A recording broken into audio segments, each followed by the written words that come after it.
Après son examen d'entrée à l'université, les parents de Mariam ont décidé de l'envoyer dans un internat. Mariam est une fille belle et intelligente. À son arrivée à l'université, elle a rencontré Aya, qui est devenue comme une mère pour elle. Elle lui a donné de nombreux conseils et l'a encouragée à donner le meilleur d'elle-même dans ses études. Même si elle a dû continuer seule sans Aya, qui avait obtenu son diplôme, elle n'a jamais abandonné. Elle a même aidé ses camarades de classe à mieux comprendre leurs cours. Pendant les vacances, Mariam a eu la chance de revoir Aya, qui l'a invitée à l'anniversaire d'une amie. Elle a promis d'y assister et elles se sont quittées. Le jour J, Mariam était belle et étincelante. Elle remercia une nouvelle fois Aya pour toute sa générosité et sa gentillesse à son égard lorsqu'elle était encore à l'école. Après avoir échangé quelques mots, Aya a confié à Mariam qu'elle devrait partir dans quelques minutes. Alors que les deux amis discutaient, un jeune homme, Kevin, s'approcha de Mariam. Il lui proposa de danser avec lui. Au début, elle ne voulait pas, mais elle a fini par accepter, encouragée par son amie Aya. Pendant la danse, Kevin n'a pas cessé de complimenter Mariam. « Tu es vraiment magnifique et belle. As-tu un petit ami ?» Mariam lui répondit qu'elle n'a pas de petit ami et qu'elle allait encore au cours. Il lui a alors demandé si elle avait un numéro, et elle a répondu qu'elle n'avait pas de téléphone portable. Alors qu'ils dansaient, Kevin glissa délicatement un téléphone portable dans la poche de Mariam. Une fois la fête terminée, ils se sont séparés et sont rentrés chez eux. Mais avant de partir, Aya a donné à Mariam un numéro pour qu'elle l'appelle si jamais elle achetait un téléphone. Une fois arrivée à la maison, alors que Mariam cherchait le numéro de téléphone de Aya, qu'elle avait égaré en remboursant le taxi, elle s'est aperçue qu'un téléphone sonnait dans sa poche. Stupéfaite, elle a sorti le téléphone et l'a décroché. Elle se rend compte que c'est Kevin qui l'appelait. Il lui expliqua qu'il avait mis le téléphone dans sa poche pour garder contact avec elle. Mariam était bouleversée et lui expliqua que ses parents ne lui permettent pas d'utiliser de téléphone. « Je vais te rendre ton téléphone, Kevin, » ajouta-t-elle. « Je ne peux pas le garder, mes parents vont me punir. » Le lendemain, ils se sont donné rendez-vous à l'endroit indiqué par le jeune homme pour qu'elle puisse lui retourner son téléphone. Elle s'y rend et, après les salutations, elle tendit le téléphone à Kevin. Sans prendre le téléphone, Kevin lui a demandé d'entrer dans la maison. Malgré sa désapprobation, elle est finalement entrée et s'est assise dans le canapé. Kevin a commencé à s'approcher d'elle. Mal à l'aise, elle lui demande de s'éloigner, mais il s'approchait de plus en plus. « Écoute, Mariam, » commença-t-il.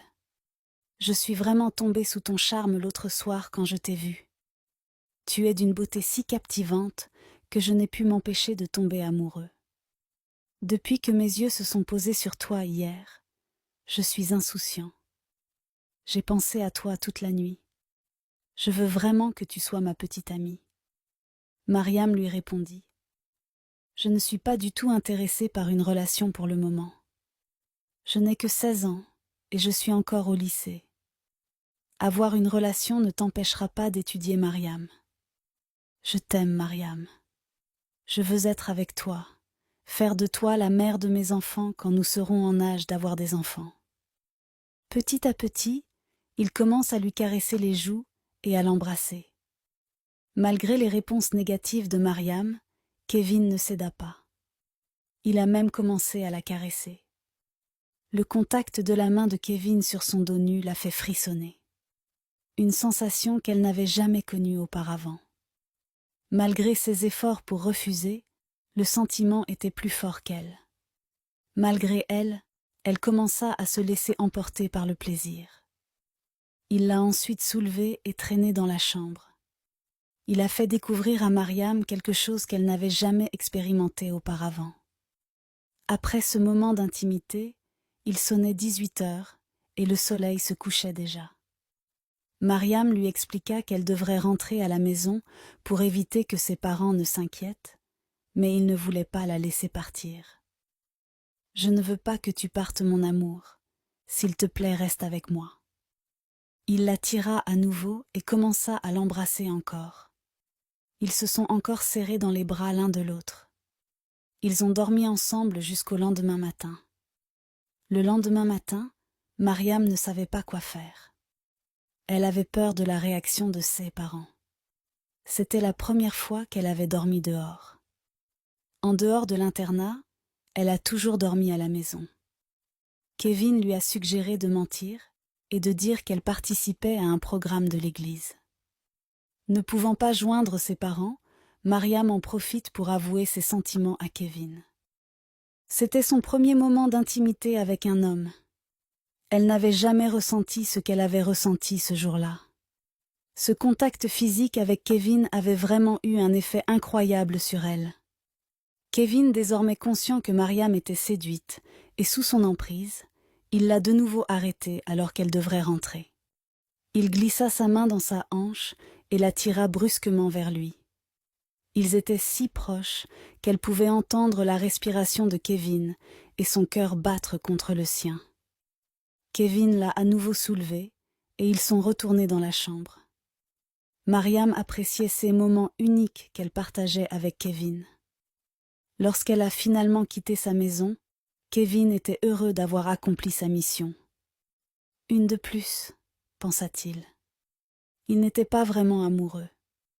Il utilisait simplement des petites filles naïves et innocentes comme Mariam pour satisfaire ses désirs sexuels. Mariam est enfin rentrée chez elle.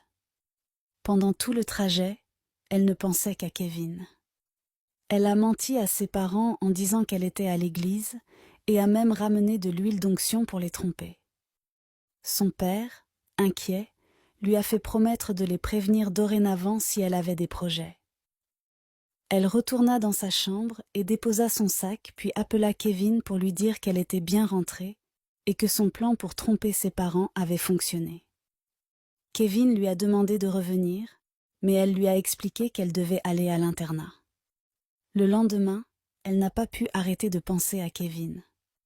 Elle décide d'aller chez lui après avoir fait croire à ses parents qu'elle allait à l'internat.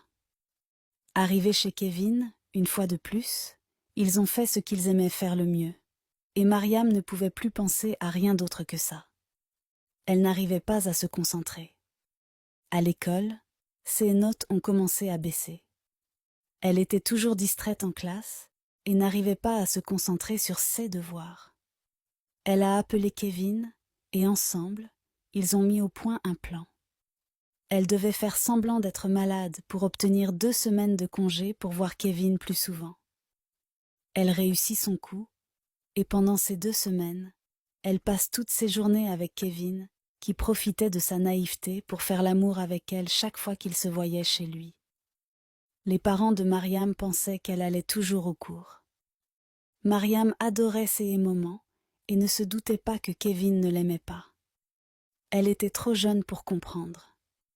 Pour elle, c'était le parfait amour, et son amour pour Kevin était sincère. Mais avec le temps, le jeune homme commençait à se lasser d'elle car il côtoyait aussi d'autres filles. Avant même la fin des 2 semaines de congé, il demanda à Mariam de retourner à l'internat, mais Mariam voulait juste rester avec lui. Il lui promit de rester en contact avec elle, et lui proposa qu'ils se reverraient le week-end pour passer à nouveau de bons moments ensemble. Chaque fois que Mariam passait chez lui, il profitait de sa naïveté et de son innocence. Il l'a même convaincue d'avoir des rapports sexuels non protégés. Il voulait sentir son corps contre son corps, a-t-il dit. Il était fatigué de devoir se protéger à chaque fois avec elle. Mariam n'était pas d'accord au début, mais aveuglée par son amour pour Kevin, elle a fini par céder à ses désirs. Maintenant, les deux le faisaient sans protection. À l'internat, les notes de Mariam ont complètement chuté. Pendant les vacances, elle quitte l'internat et rentre enfin chez ses parents. Malheureusement, son état s'est détérioré et elle a commencé à se sentir mal à l'aise en permanence. Inquiète, sa mère a décidé de l'emmener à l'hôpital pour savoir ce qui n'allait pas. Le médecin lui a annoncé que sa fille était enceinte. Le père et la mère de Mariam étaient choqués et déçus. Son père lui a demandé qui était le père de l'enfant qu'elle portait, mais elle ne leur donnait aucune réponse. Elle s'est rendue chez Kevin pour lui annoncer qu'elle était enceinte de lui. C'est alors que Kevin a commencé à lui crier dessus. « Enceinte de qui ? Va chercher le père de ton enfant et arrête de m'embêter. » « Mais c'est avec toi que j'ai toujours couché, Kevin. Tu as été mon premier homme et mon dernier. Je n'ai jamais connu d'autres hommes que toi. Écoute, si cette grossesse est vraiment la mienne, tu dois t'en débarrasser. Je ne peux pas être le père de ceux que tu portes dans ton ventre. Tu es une fille trop vulgaire et facile qui cherche toujours à faire l'amour. Tu dois faire un avortement. » En larmes, Mariam répondit. « Mais je ne peux pas faire ça. Mes parents savent déjà que je suis enceinte. » « Tu ne peux pas me faire ça, Kevin. Tu m'as toujours dit que tu m'aimais. » Kevin commença à rire puis répondit. « Qu'est-ce que tu croyais ? Que je voulais vraiment fonder une famille avec toi. Tu n'es qu'une fille de joie facile qui n'a aucun respect pour son corps.